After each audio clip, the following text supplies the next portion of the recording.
4 দিন থেকে 2 দিনে। শুক্রবার থেকে ম্যাচটি শুরুর কথা থাকলেও শেষ পর্যন্ত তা শুরু হচ্ছে রোববার থেকে। দল দেরিতে অ্যান্টিগায় পৌঁছানোয় ম্যাচের সময় কমে এসেছে। যদিও কাঁধের ইনজুরির কারণে বাদ পড়েছেন জেসন হোল্ডার, স্কোয়াডে রাখা হয়নি গুরাকেশ মতিকে। স্পিনার হিসেবে সুযোগ পেয়েছেন কেভিন সিনক্লেয়ার। এছাড়া Alzarri Joseph, Shamar Joseph, Kemar Roach এবং জেডেন সিলস পেস বোলিং এর দায়িত্বে আছেন। বাংলাদেশের বিপক্ষে সিরিজের জন্য দল ঘোষণা করেছে ওয়েস্ট ইন্ডিজ। জাতীয় ক্রিকেট লিগের খবর, সাদা পোশাকে শেষ ম্যাচ খেলছেন ইমরুল কায়েস। যদিও শেষের শুরুটা ভালো হয়নি তার। প্রথম ইনিংসে আউট হয়ে গেছেন মাত্র 16 রানে। মিরপুরে টস জিতে ব্যাট করতে নামে খুলনা। বিদায়ী ম্যাচের প্রথম ইনিংসে সফল হতে পারেননি ইমরুল কায়েস। এরপর মধ্যাহ্ন বিরতিতে তাকে সম্মাননা জানানো হয়। উপস্থিত ছিলেন সাবেক 3 অধিনায়ক মিনহাজুল আবেদিন, মোহাম্মদ আশরাফুল এবং তামিম ইকবাল। দু দলের ক্রিকেটাররা দেন গার্ড অফ অনার। এরপর খুলনার পক্ষ থেকে সম্মাননা স্মারক তুলে দেন নুরুল হাসান সোহান এবং মোহাম্মদ মিথুন। এই ম্যাচ শেষে ইমরুল কায়েসকে আনুষ্ঠানিকভাবে বিদায় জানাবে বিসিবি। ইমরুল কায়েস জাতীয় দলের হয়ে সবশেষ টেস্ট খেলেছিলেন ইডেন গার্ডেন্সে 2019 সালে। নাম গ্লোবাল টি20, আর সেই টুর্নামেন্টে বাংলাদেশকেই প্রতিনিধিত্ব করছে রংপুর রাইডার্স। তাই পাচ্ছে ক্রিকেট বোর্ডেরও সমর্থন। আনুষ্ঠানিক সংবাদ সম্মেলনে ওয়েস্ট ইন্ডিজের মাটিতে বাংলাদেশের সম্মানকে বড় করার কথা বলেছেন অধিনায়ক নুরুল হাসান সোহান। হোম অফ ক্রিকেটে রংপুরের নিয়মিত অনুশীলন। গ্লোবাল সুপার লিগ নিয়ে সিরিয়াস রংপুর রাইডার্স। বোর্ড কর্তাদের মাঝেও এ নিয়ে বাড়তি উচ্ছ্বাস। রংপুর জার্সিতে ওয়েস্ট ইন্ডিজের টি20 টুর্নামেন্ট খেলার সুযোগ পাচ্ছে জাতীয় দলের ক্রিকেটাররা। রংপুর রাইডার্স শুধু যে রংপুর রাইডার্সকে রিপ্রেজেন্ট করছে তা নয়, কিন্তু তারা বাংলাদেশ ক্রিকেট বোর্ডকে, কিংবা তার চেয়ে বড় যদি বলি বাংলাদেশকে রিপ্রেজেন্ট করছে এই টুর্নামেন্টে। সো আমি নিশ্চয়ই আশা করবো যে তারা তাদের সেরা খেলাটা খেলার চেষ্টা করবে সেখানে।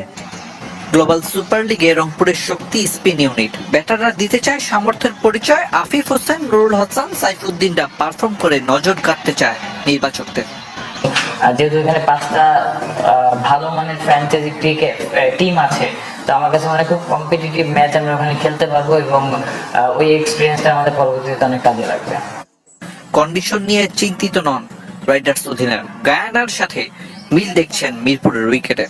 আমি লাস্ট ওডিআই সিরিজ ওখানে খেলেছিলাম, তো কিছুটা সিমিলার। তো আমার কাছে মনে হয় যে আমাদের কোচ মিকি আক্তার, ওর সাথে কথা হয়েছে পুরো টিমে, তো কি প্ল্যানিং নিয়ে আমরা যেতে পারি এবং কেমন সিচুয়েশন হতে পারে এটা একটা আইডিয়া সবাই আমার কাছে মনে পেয়েছে।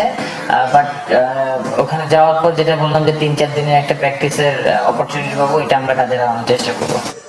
শেষ বিপিএল এ রংপুরের হয়ে খেলেছিলেন সাকিব আল হাসান। সুবিধা সম্বলিত ঢাকায় স্পোর্টস ভিলেজ তৈরির পরিকল্পনা সরকারের।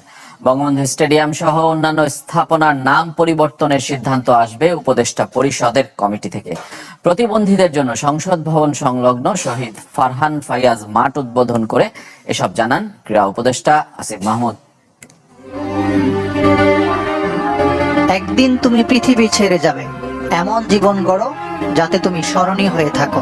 ফেসিবাদ বিরোধী লড়াইয়ে জীবন দিয়ে ফেসবুকের লেখাটাকে সত্যি করে তুলেছেন ফারহান ফাইয়াজ। বীর শহীদকে কিছুটা হলেও স্মরণীয় করে রাখার চেষ্টা যুব ক্রীড়া মন্ত্রণালয়ের। জাতীয় সংসদ ভবন সংলগ্ন শহীদ ফারহান ফাইয়াজ খেলার মাঠ উদ্বোধন করেন উপদেষ্টা আসিফ মাহমুদ। মাঠটা শুধুমাত্র প্রতিবন্ধীদের জন্য। স্থাপনার পাশাপাশি পাঠ্য বইয়ে জুলাই গণঅভ্যুত্থানের শহীদদের বীরত্বগাথা তুলে ধরার দাবি তোলে ফারহানের পরিবার। আমার মা এবং বাবা তাদের একমাত্র পুত্র সন্তানকে হারিয়েছে। কোনো কিছু দিয়ে পূরণ হবে না, এই ক্ষতি কখনোই পূরণ হবে না, এটা সবসময় আমাদের মনের মধ্যে থাকবে। তারা যেন হারিয়ে না যায়, তাদেরকে নিয়ে যেন ইতিহাস রচনা করা হয়, পাঠ্যপুস্তকে যেন তাদের স্থান পায়। ক্রীড়া উপদেষ্টাও একমত, পাঠ্য বইয়েও থাকবে তাদের বীরত্বের গল্প। উপজেলা স্টেডিয়ামগুলোর নাম হবে শহীদদের নামে। প্রায় 220টির অধিক উপজেলা স্টেডিয়াম হবে। আমরা একটা নীতিগত সিদ্ধান্ত নিয়েছি, প্রত্যেকটা স্টেডিয়ামের নামেই সেই উপজেলার আমাদের যারা শহীদ আছেন তাদের নামে নামকরণ করা হবে। ইতোমধ্যে কয়েকটি স্টেডিয়ামের নাম রাখা হয়েছে জুলাই বিপ্লবের শহীদদের নামে। আইকনিক বঙ্গবন্ধু জাতীয় স্টেডিয়ামের ব্যাপারে সিদ্ধান্ত আসবে উপদেষ্টা পর্যায়ের কমিটি থেকে। স্টেডিয়ামের দোকানগুলোর ভাড়া নির্ধারণ করবে সরকার, নেওয়া হবে সৌন্দর্য বর্ধনের উদ্যোগ। ওইটা একটা জেনারেল ডিসিশন হবে, কারণ আপনারা জানেন যে হাজার হাজার নাম আছে এরকম, তো সেটাই সেই জেনারেল ডিসিশনের ভিত্তিতে সিদ্ধান্তটা আসবে। ঢাকায় স্পোর্টস ভিলেজের ঘোষণা দিলেন উপদেষ্টা, বিদেশি কারিগরি ও আর্থিক সহায়তা নেবে সরকার। কনসেপ্টটা এরকম যে 55টা ফেডারেশনকে একই জায়গায় অফিস ফ্যাসিলিটিস করে দেয় এবং একই সাথে খেলাধুলার সকল ধরনের ফ্যাসিলিটিস মাঠ করে দেয়। একটা বড় প্রজেক্ট হিসেবে এটা আমরা নেওয়ার চিন্তা করছি। 9টি ফেডারেশনে অ্যাডহক কমিটি নিয়োগ দিয়েছে সরকার। যদিও প্রশ্ন আছে মনোনীত ব্যক্তিদের নিয়ে। সিন্ডিকেট ও রাজনৈতিক হস্তক্ষেপ বন্ধে গঠনতন্ত্র প্রণয়নের পরই হবে নির্বাচন। ওনারা একটা ফ্রেমওয়ার্ক আমাদেরকে দেবেন এবং তার ভিত্তিতে আমরা এনএসসি থেকে একটা গাইডলাইন করে দিব, জেনারেল গাইডলাইন।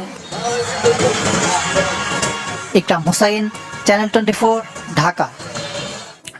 সাফ জয়ী নারী দলকে 1 কোটি টাকা পুরস্কার দেবে অলিম্পিক অ্যাসোসিয়েশন। সভাপতি হিসেবে দায়িত্ব নিয়ে প্রথম সভায় এমন সিদ্ধান্ত নেন সেনাপ্রধান জেনারেল ওয়াকারুজ্জামান। বিওএর সাথে সেনাবাহিনীও অর্থ পুরস্কারে সহযোগিতা করবে। কক্সবাজারে সংবর্ধনার মাধ্যমে অর্থ পুরস্কার তুলে দেওয়া হবে ফুটবলারদের। শনিবার প্রথমবার অলিম্পিক ভবনে আসলে তাকে ফুলেল শুভেচ্ছা জানায় বিওএ কর্মকর্তারা। অলিম্পিক অ্যাসোসিয়েশনের সভাপতি নির্বাচনে একক প্রার্থী হিসেবে সম্প্রতি সংস্থাটির শীর্ষ পদে নির্বাচিত হয়েছেন জেনারেল ওয়াকারুজ্জামান। পরিবর্তিত পরিস্থিতিতে অনেক ধরনের কমিটি, বিভিন্ন ফেডারেশন, অনেক চেঞ্জেস হচ্ছে, সেসব নিয়ে অনেক কল্পনা জল্পনা ছিল। তার অবসান ঘটায় আমাদেরকে মাননীয় সেনাবাহিনী প্রধান জেনারেল ওয়াকারুজ্জামান, উনি আমাদের বাংলাদেশ অলিম্পিক অ্যাসোসিয়েশনের প্রেসিডেন্ট হিসেবে নির্বাচিত হন। এই নির্বাচিত প্রেসিডেন্টের